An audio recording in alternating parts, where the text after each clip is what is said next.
안녕하세요. 하루 일과를 마치고 구독자분들께 제 사연을 들려드리고자 조용히 혼자만의 시간을 가져봅니다. 이렇게 고요하게 혼자만의 시간을 가져본 게 언제인지 까마득하네요. 세상에서 가장 어려운 게 평범하게 사는 거라고 하죠. 그런데 살아보니 정말 그게 어렵더라고요. 저는 30대 중반 끝자락에 서 있고 아들 하나를 키우고 있는 애기 엄마입니다. 제 사연의 등장인물이 굉장히 많아요. 그래서 헷갈릴 수도 있을 것 같은데 제가 최대한 자세하게 설명을 해드릴 테니 걱정하지도 마세요. 그럼 본격적으로 정신나간 시댁을 고발해 보겠습니다. 여느 커플들이 다 그렇듯 저랑 남편도 연애하다 결혼 얘기가 오고 갔어요. 남편은 매사에 적극적인 편인데 유일하게 결혼 얘기만 하면 소극적인 태도로 변했었습니다. 이 모습이 너무 서운하기도 하고 어쩌면 나랑 결혼하기가 싫은 건 아닌가 하는 생각이 들기도 했어요. 저희 남편과 저는 한 번씩 아픔이 있는 사람들이라서 연애도 신중했고 결혼은 더더욱 신중했죠. 전 남편과 저는 결혼한 지 2개월 만에 바로 헤어졌는데 이유는 전 남편의 바람 때문에 뒤도 안 보고 바로 손절을 해버렸습니다. 바람은 한 번이 어렵지 두세 번은 쉽거든요. 봐달라고 정말 미쳤었다고 빌고 또 빌었지만 전 받아주지 않았고 그렇게 이혼을 했습니다. 당연히 힘든 시간을 보냈지만 전 남편과 제 사이에 아이가 있던 것도 아니고 2개월이라는 짧은 시간 안에 헤어져서 그런지 오히려 괜찮기도 했어요. 그러나 저희 남편은 전처와 조금은 달랐습니다. 전처와의 사이에서 아이가 있어요. 딸아이라고 들었고 사진은 한 장도 없다고 해서 저도 본 적이 없습니다. 남편의 입을 통해 들은 이혼 사유는 전처와 너무 오래 봤고 너무 오래 싸웠다는 이유였어요. 처음에는 이게 무슨 말인가 싶었는데 이 둘의 관계는 꽤 오래 이어진 관계였죠. 10대 때부터 만났고 뭣도 모르던 철부지 시절에 사고 쳐서 애를 덜컥 낳아버리고 살았다고 합니다. 그 후부터는 어떻게 살기는 살았으나 매일같이 전쟁을 치렀고 결국 별거생활을 하면서 지내다 이혼을 했다고 해요. 지금은 서로 죽일 듯 싫어하는 사이라서 전처가 아이도 보여주지 않습니다. 심지어 남편도 본인의 딸이지만 전처를 너무 닮아서 솔직히 안 보고 싶다고 말할 정도로 전처가 싫다고 했어요. 그래도 양육비는 한 번도 빠지지 않고 매달 꼬박꼬박 챙겨주고 있습니다. 말은 저렇게 해도 본인 자녀에게 아빠로서 할 도리는 최선을 다하고 있었죠. 저랑 남편의 공통점 중 하나는 전 배우자들이 외도를 했다는 거라서 그런지 대화도 잘 통했고 뭔가 같은 상처가 있으니 더욱 끌리기도 했습니다. 이 사람이라면 제가 뭐든 믿고 해낼 수 있을 것 같은 그런 느낌이 들었어요. 심지어 처음 만남을 시작할 때도 머뭇거리는 제게 먼저 확신을 줬습니다. 당신이 망설이는지 아는데 우리 서로 신중할 수밖에 없는 건 너무 당연하잖아. 그치만 나 그 말은 정말 해주고 싶어. 당신이라면 절대 하기 싫었던 재혼을 하고 싶어. 이 말이 뭐냐면 당신이랑 잘 만나다가 새로운 가정을 꾸리고 싶어. 그러니까 우리 서로 노력해보지 않을래? 그렇게 말해줘서 고마워. 그치만 난 솔직히 아직도 용기가 부족해. 정말 바보 같지만 미안해. 답답하지? 나도 이런 데가 답답하기는 한데 내가 다치는 게 싫어서 새로운 시작조차 하기가 싫거든. 무슨 마음인 줄 알아. 그래서 당신에게 확신을 주는 거야. 그냥 가볍게 던지는 말 절대 아니고 나 진지하게 말하는 건데 당신이라면 진심으로 다시 내 인생을 시작해보고 싶어. 우리 잘 만나다가 결혼하자. 남편은 제게 먼저 결혼을 전제로 만남을 갖고 싶다고 말을 했습니다. 그 말을 들으니 단순히 연애만 대충 즐기다 끝내고 싶다는 게 아니구나 라는 확신이 들어서 남편과 연애를 시작한 거였죠. 그런데 막상 1년이 지나고 2년이 지나고 슬슬 결혼하자고 얘기를 하니 남편의 태도는 달라졌습니다. 나이도 있고 심지어 저는 아이를 낳고 싶었기 때문에 더 늦기 전에 결혼을 해야 했어요.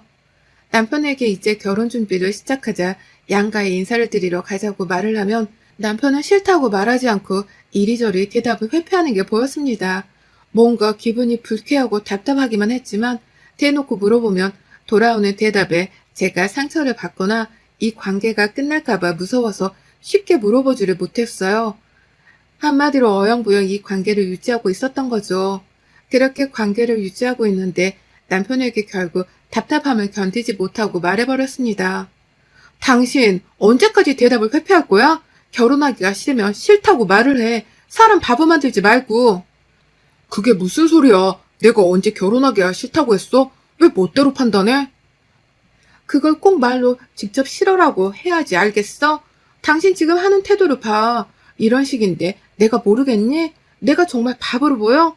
그냥 말을 하라고 싫은 건지 그게 아니면 대체 왜 그러는 건지 말을 해. 답답해 죽겠으니까. 당신이랑 결혼을 할 거야. 하고 싶어. 그런데 결혼하고 우리 관계가 변할까봐 그게 무서워서 조금 망설였던 거지. 마음이 변한 건 아무것도 없어. 절대 그렇게 생각하지 마. 내가 당신을 얼마나 사랑하는데.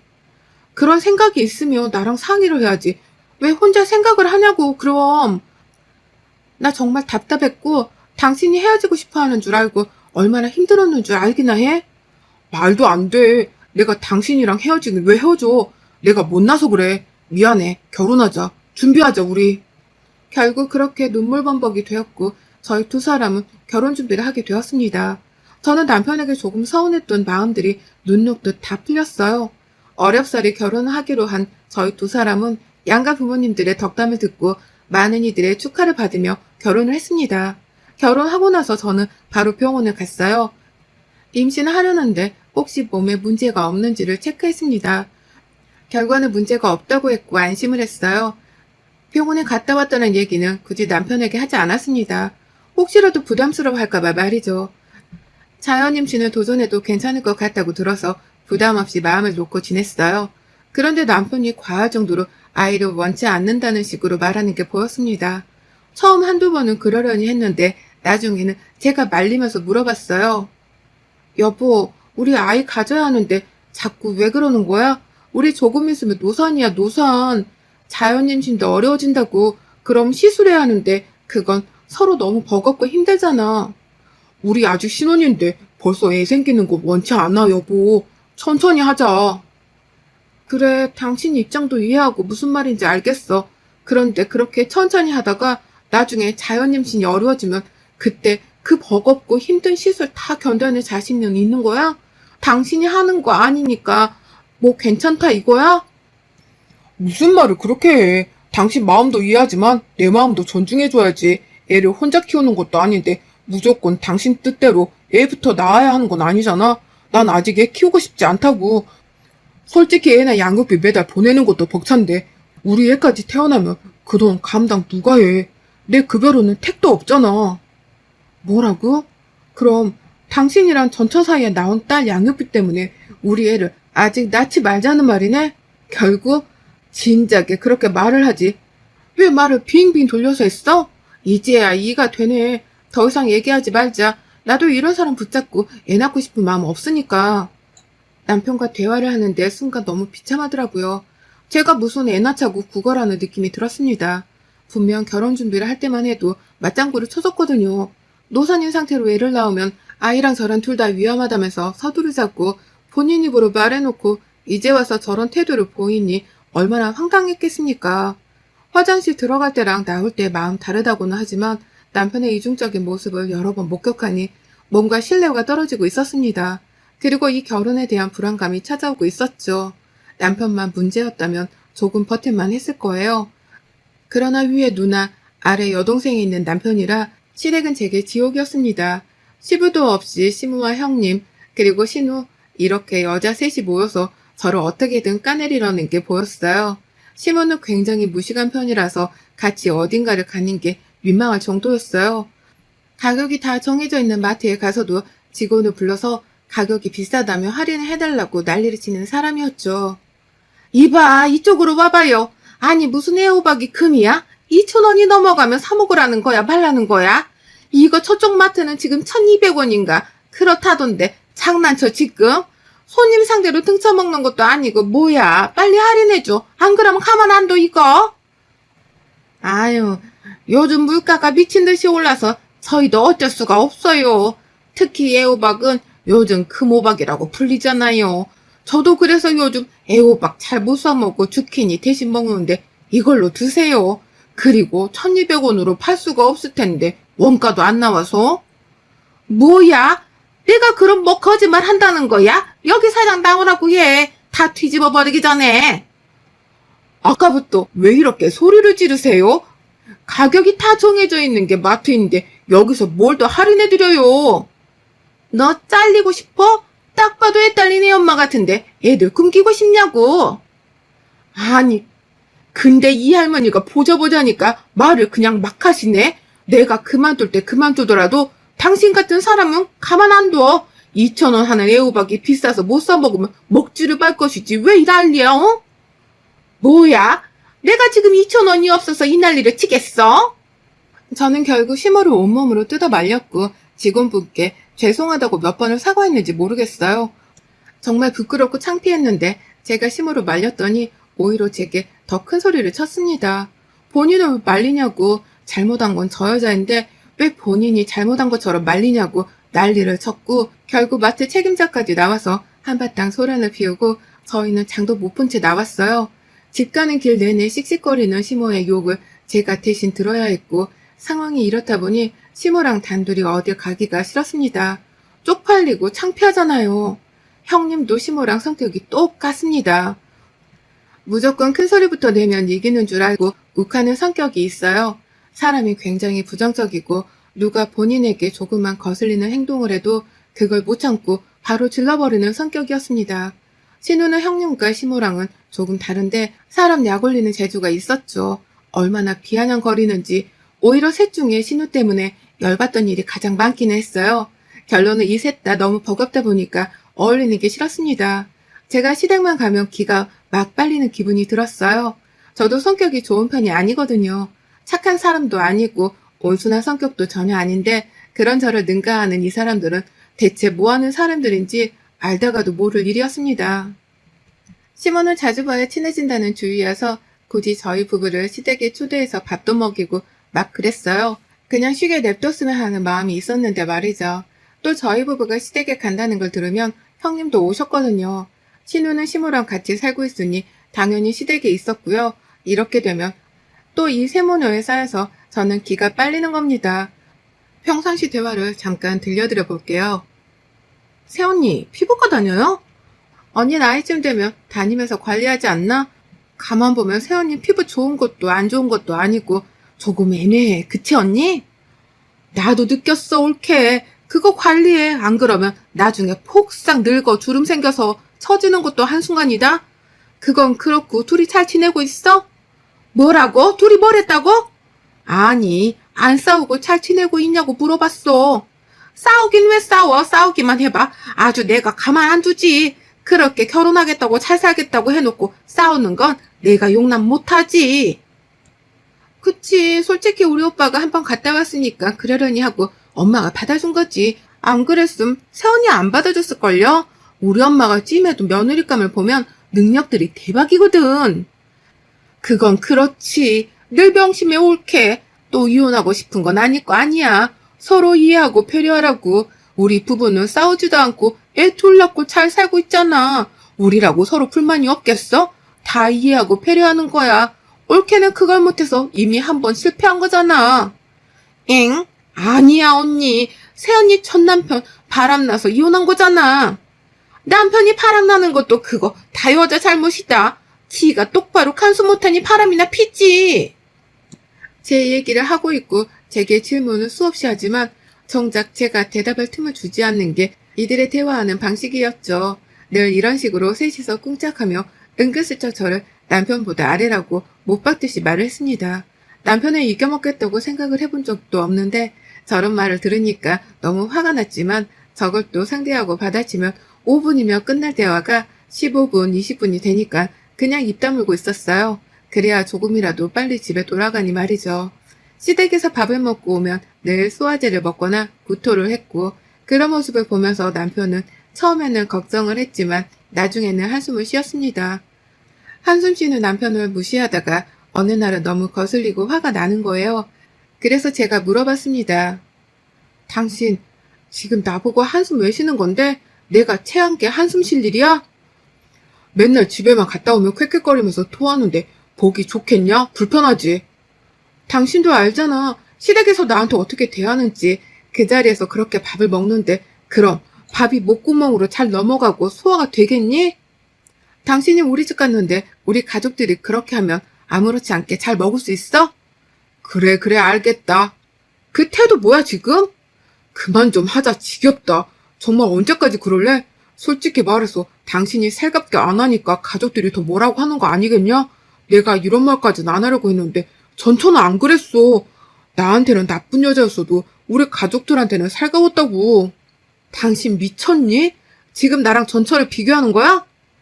자꾸 비교가 되는 거 어쩌냐? 아유, 하던 거 마저 해라. 나는 나갔다 올게. 절대 해서는 안 될 말까지 내뱉고는 나가서 새벽이 다 돼서야 들어온 남편이었습니다. 아무리 화가 나도 저런 말까지 할 사람은 아니었고 심지어 전처에 대한 감정이 좋지도 않은 사람이 전처랑 저를 비교할 리가 없다고 생각했어요. 한마디로 뭔가 수상쩍다는 기분이 들었습니다. 여자의 직감이라는 게 정말 존재하는 건지 전 이유도 없이 남편이 수상했어요. 딱히 달라진 거라고는 제게 쌀쌀맞게 하는 거 말고는 없었지만 남편을 유심히 보기 시작했습니다. 그러다 어떤 TV 프로그램을 봤고 거기서 블랙박스랑 내비게이션을 통해서 목적지를 보면 대충 뭘 하고 돌아다니는지 알 수 있다고 하더라고요. 전 그날 밤에 깊게 잠든 남편을 확인한 후 바로 행동으로 옮겼습니다. 설마 아니겠지 하면서 봤는데 블랙박스에서 흘러나오는 음성에는 남편의 딸로 추정되는 여자아이 목소리와 전처의 목소리 그리고 남편의 목소리가 들렸어요. 예나야, 배 안 고파? 배고파. 배 많이 고파. 정말? 우리 애나 배 많이 고파? 얼른 가야겠네. 애나 아빠 오랜만에 만났는데 그래도 아빠 좋아? 보고 싶었어? 응, 보고 싶었지. 아빠가 나 까먹고 안 보러 오는 줄 알았어. 그럴 리가. 이제는 아빠가 자주 보러 갈게. 알겠지? 대화가 이게 끝이 아니었죠. 아이가 자는 건지 밖에 있는 건지 모르겠지만 전추와 둘이 나누는 대화도 있었습니다. 애나 아빠, 내가 살면서 당신한테 한 잘못들 반성 정말 많이 했어. 정말 미안했어. 그런데 우리 애나를 생각해서라도 다시 합치는 게 어때? 내가 잘할게. 너무 늦게 정신 차려서 미안해. 그래도 우리 인연이 보통 인연이 아니잖아. 10대 때부터 함께 했는데 우리가 어떻게 헤어지겠어, 응? 말도 안 돼. 이러지 마. 소라야. 나 재혼했고 내 와이프가 집에서 기다려. 얘는 보여준다고 해서 기쁜 마음으로 한 걸음에 온 거지. 너랑 뭘 어떻게 다시 해보려고 온 거는 아니야. 아니, 결국 준성이 너는 나한테 다시 올 수밖에 없어. 늘 그랬듯. 난 자신 있거든. 나는 예전처럼 너한테 질질 끌려다니는 바보가 아니야. 이제 더 이상 안 그럴 거고 이런 식이면 애나도 보러 안 올게. 처절하게 매달리는 전처를 완강하게 뿌리치며 딸과 전처를 그냥 내려놓고 와버리는 남편의 음성이 들렸어요. 그래서 더 이상 따로 묻지는 않았습니다. 이런 일이 있었구나 싶었고 그래서 조금 예민했겠다 이해를 했어요. 그런데 이때 내내 속이 안 좋고 몸이 안 좋았습니다. 설마 하는 마음에 임신 테스트기를 해봤더니 기다렸던 토질이 나왔고 전 기쁜 마음에 바로 병원을 가서 확인도 했어요. 임신이 맞다는 말을 듣고 너무 기뻐서 남편에게 신이 나서 초음파 사진을 보여주며 말했죠. 여보, 나 임신했어. 세상에 이것 봐. 우리 아기래. 너무 작지. 강낭콩 같아. 임신을 했다고? 응, 그래 임신했다고. 뭐야? 너무 놀랬어? 남편은 표정이 완전 굳었고 잠깐 나갔다 온다며 급히 나갔습니다. 무슨 일인지는 몰라도 하필 그 타이밍에 축하한다는 말 한마디를 안 해주고 뛰쳐나갈 정도로 급한 일일까 싶었어요. 그 후 밤 11시가 다 되어도 남편은 오지 않았고 전화도 받지 않았습니다. 12시가 다 되어갈 때쯤 소파에 앉아있는데 드디어 들어왔길래 현관 쪽으로 가는데 형님과 신우가 씩씩거리며 들어와서 제 머리채를 잡고 욕을 하면서 아주 난리가 났어요. 남편은 뒤에서 저를 노려보고 있었죠. 순식간에 벌어진 일에 영문도 모른 채 당했습니다. 이게 뭐하는 짓이에요 정말? 야, 너 내가 가만 안 둘 거야? 너 바람핀 놈 누구야? 누구냐고? 말 안 해? 그럼 내가 찾을까? 너도 그 자식도 둘 다 죽었어? 바람이라뇨 제가요? 무슨 소리를 하는 건데요 지금? 나 정관수술한 사람이야. 예전에. 근데 당신이 임신을 어떻게 했을까? 자백을 해 그냥. 더 비참해지기 전에. 이 나쁜 거사, 넌 내가 가만 안 둘 거야? 정말 억울했습니다. 바람을 핀 적도 없는데 자꾸 제게 자백을 하라 했고 심지어 임신 기간 내내 남편과 시댁 것들과 싸우면서 지냈어요. 이혼을 하자고 해도 해주지도 않았습니다. 바람핀 상대를 찾아서 상간소송이 가능해져야 이혼을 해주겠다는 거죠. 바람을 핀 적이 없는데 어떻게 찾습니까? 그렇게 피눈물을 흘리며 욕이란 욕을 다 먹고 10달을 버텨 아이를 출산했고 낳자마자 유전자 검사를 했네요. 당연히 남편 아이였고 전 그걸 남편에게 카톡으로 보내줬습니다. 그러다 집에서 형님과 신우가 찾아왔고 들어오자마자 아무 말도 안 하고 무릎을 꿇었죠. 전 이럴 줄 알고 친정 엄마를 불렀고 아이를 집에 데려가 있으라고 했습니다. 그 후 저희 언니랑 오빠를 불렀고 똑같이 해줬어요. 언니랑 오빠도 형님과 신우 그리고 남편 빰부터 시작해서 머리채를 잡고 반 죽였습니다. 한참을 그러다 저희 오빠가 말했어요. 세민이 너 말해. 이혼할래 말래? 당연히 해야지. 저딴 것들이랑은 더는 못 살아. 내가 못 살아. 내가 싫어. 잘 들어. 이 집은 내가 우리 딸이랑 살 거니까 네가 나가. 그렇게 친정 식구들의 도움으로 이혼을 하고 쫓아냈습니다.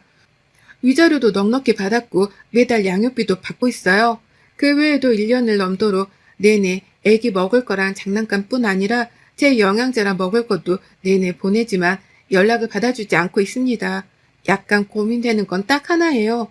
아이에게 아빠 자리를 뺏은 것 같아서 그건 미안한데 저런 아빠와 식구들은 없어도 될 것 같아서 절대 용서하지 않을 겁니다. 여러분의 생각은 댓글로 남겨주세요. 오늘도 시청해주셔서 정말 감사합니다.